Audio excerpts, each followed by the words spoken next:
Life has never been easier to be a human being. We have more food than ever before. We're safer than ever before. We're living the life that kings did 200 years ago, yet we're more unhappy than ever. We are more depressed than ever. How is this physically possible? I think the biggest cause of this is our phones. That little black rectangle in your pocket is making you unhappier than ever. This is why. I think one of the biggest reasons that our phone is making us so unhappy is because it constantly makes us compare ourselves to other people. We love to compare ourselves to other people, and I personally think that one of the biggest factors that contributes to your happiness is the distance between your current reality and where you expect to be, what you have and what you want. Someone who has identical haves and wants, they have everything they want and they want everything they have, that is a really happy person. A person that has something, but they want a lot, and there's a lot of things that they want and they don't have, that's an extremely unhappy person. And when you're constantly putting yourself in an environment where you're comparing yourself to other people that have a lot of things that you want and don't currently have, it's going to make you feel really, really unhappy, especially when that person is younger than you, especially when that person has come from a situation that has been more difficult than you and has achieved more than you have, has all the things that you want. This is going to make you really, really unhappy. And this is a huge contributor to depression, in my opinion, especially coming from your phones. The big one here is social media. When you're on social media, essentially what you're doing is seeing the highlights of someone's life edited and condensed into just the best bits, okay? And then you're seeing the highlights of one person's life. All right, cool, amazing. Next. Highlights of someone's life. Next. Highlights, next. And you're just consuming probably 100 highlights of 100 different people's lives over the course of 20 minutes. And then you just get off your phone and you're like, well, what am I doing with my life? What am I when there's 100 other people who have achieved 10 times the things that I want to achieve, have all the things that I want, and I'm sitting here with absolutely nothing? Of course, this is going to make you unhappy. Of course, it's going to make you dissatisfied when you see an 18-year-old with a Lamborghini, right? You're going to get mad about that. You're going to get a little bit upset. And then you see someone who has the greatest body you've ever seen in your life, and you're sitting there like, damn, that's not me, okay? You're going to get really upset and really unhappy when you spend huge parts of your day comparing yourselves to other people. And just doing this in general is not great, right? If you're just with another person, you're out in public and you're constantly making little comparisons, seeing, are they better than you in that way? Are you better than you in this way, right? That's not great. That's not healthy necessarily. You're probably going to do it.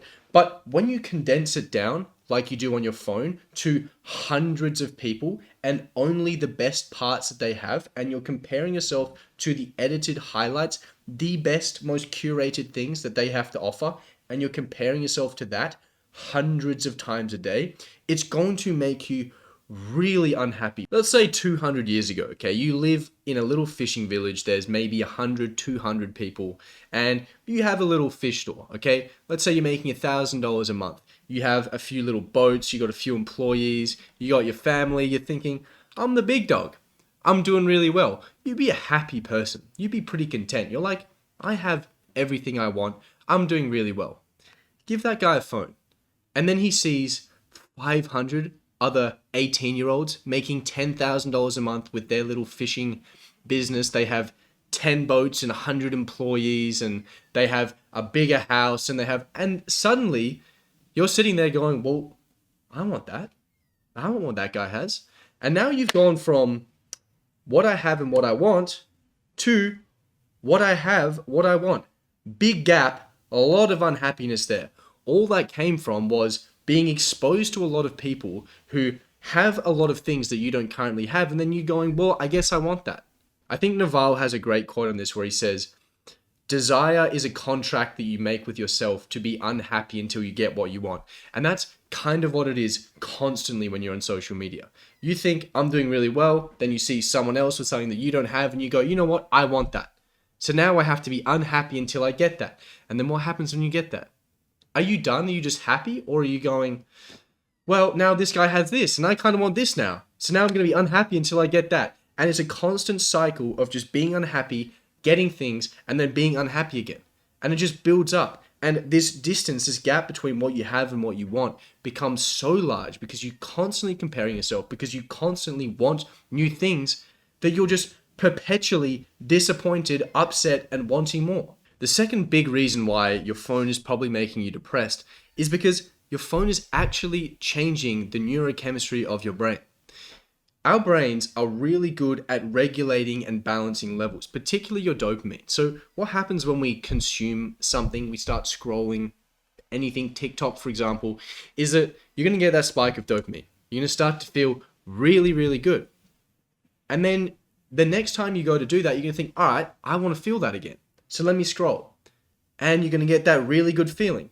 But all of a sudden, your brain realizes you're getting really, really large spikes of dopamine quite frequently here.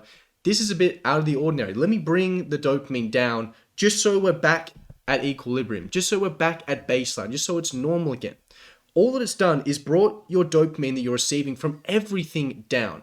And what happens is you have to consume more to get that same spike of dopamine, to raise the dopamine levels. And again, you're raising it to a level that is not normal. Your brain is going to have to bring the dopamine down. And what happens is, because it comes down for everything is less enjoyable, right?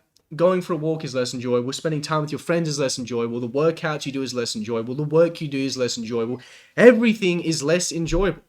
And if everything is less enjoyable, everything's kind of shitty, you're probably going to feel a little bit depressed. You're going to probably feel pretty bad.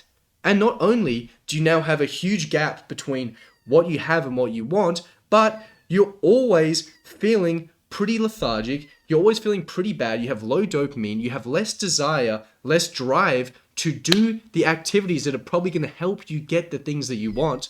So all that happens is this becomes so hard and so unattainable that you go, I'm never going to achieve this. What's going to happen if you have a lot of things that you really want and you think that you're never going to achieve them? You're going to feel pretty bad. You're going to feel pretty damn bad about yourself. So we've created this environment in our brains where we're so wired to receiving that cheap dopamine that we're down-regulating our dopamine receptors. We're receiving less dopamine, less pleasure from everything we do, making everything harder, making achieving actually meaningful things really, really difficult. All we want to do is consume more. And the more we consume, the more we're spending time comparing ourselves to other people, the worse we're going to feel. Of course, we're going to start feeling depressed. And we just do this in a perpetual cycle of consuming more and more and more, comparing ourselves more and more and more, and wanting more and more and more. And we get pretty depressed doing that. Third factor here is that your phone is probably ruining your health. Now, your phone won't really ruin your health directly, but it is going to indirectly have huge impacts over your health. First of all, a lot of us use our phone to just kill time. Those times where we feel a bit tired, where we're not sure what we want to do, let's just plow that time into our phones. And then it gets to the end of the week and we think, I didn't really have time to exercise. I was so busy. I didn't have time to cook that healthy meal and meal prep my meals for the week. I didn't have time to do all these things that would have made me healthier. The reality is, of course, you had that time. You just plowed that time into your phone. So all of this time that you could have allocated to improving your health, you now don't. So your health starts lacking. And of course, when your health starts lacking, when you start putting on weight, when you start just becoming a less healthy person, you're not going to feel good. How often is it that you don't feel great and you go out and do exercise and you just feel pretty good? I actually feel good now. So often, so common. A lot of the time, exercise is a huge key to feeling pretty damn good. And when you remove that from your life because you're plowing time into your phone, you don't have the time in the day, you start tanking your health. On top of that, it's probably ruining your sleep. A lot of the time, we're using our phone in our beds right before bed. We're consuming a huge amount of blue light straight into the eyes, which we know is not good for our circadian rhythms. It's not good for our melatonin production. It is not going to help us fall asleep. It's going to make it harder for you to fall asleep. Even if you did things like wearing blue light blocking glasses and preventing the blue light coming in, you're still receiving a huge amount of stimulus, a huge amount of stimulating content to your brain, which makes it very hard to wind down. On top of that, you're probably not going to want to just go to sleep. How often is it, oh, I'll just watch one more reel. I'll just watch one more video. I'll just watch one more episode. Okay? All that ends up happening is you end up delaying the bedtime, pushing it further back, and tanking the quality of your sleep. So you're probably getting blue light in, which is probably going to reduce your melatonin production, making it harder for you to fall asleep. You're probably pushing back your bedtime, so you're getting less total time in bed, and you're receiving a lot of stimulation right before bed, which makes it harder for you to fall asleep. When it's hard for you to fall asleep, when you're spending less time in bed, getting less sleep, this is going to make you feel terrible. When you're reducing the amount of time you're sleeping and you have to get up to that alarm in the morning, you're just going to have a bad day. Your day is not going to be as good as if I didn't have my phone in my bedroom. I just went to bed, boom, straight out, had 7 to 9 hours of sleep, feel really good today, I'm ready to attack the day. Rather than that, you wake up and you're like, oh, I scrolled TikTok for 3 hours in bed, wait till like 1 a.m. and I have to wake up at 6. So I got 5 hours of sleep. I'm feeling super groggy, super tired. What do I want to do? Well, I basically just want to lie in bed and scroll more. I don't want to go for a run. I don't want to work out. I don't want to eat healthy. I don't want to do any of these things. I'm going to feel bad. How many of you really go, I had a terrible night's sleep, I feel great today? If you stack these up, if you're stacking up bad nights of sleep, you're going to feel tragic. If you combine that with not exercising at all, you're going to feel tragic. If you combine that with lower dopamine levels for doing everything, you're going to feel tragic. If you combine that with having a huge amount of desires, comparing yourself to a lot of people, and then not having any of those things, you're going to feel tragic. No wonder we feel depressed when we are on our phones all day. I think the phone is the biggest reason why we live in the best time in human history, yet we are the most depressed. Spend a bit of time off your phone. Try and cut down on the online entertainment. Life is going to be a little bit better. That was it for the video. If you enjoyed the video, then that's what the like button's for. Subscribe to the channel if you have not already. There's probably a video somewhere around here that you might be interested in, so I will see you in one of those.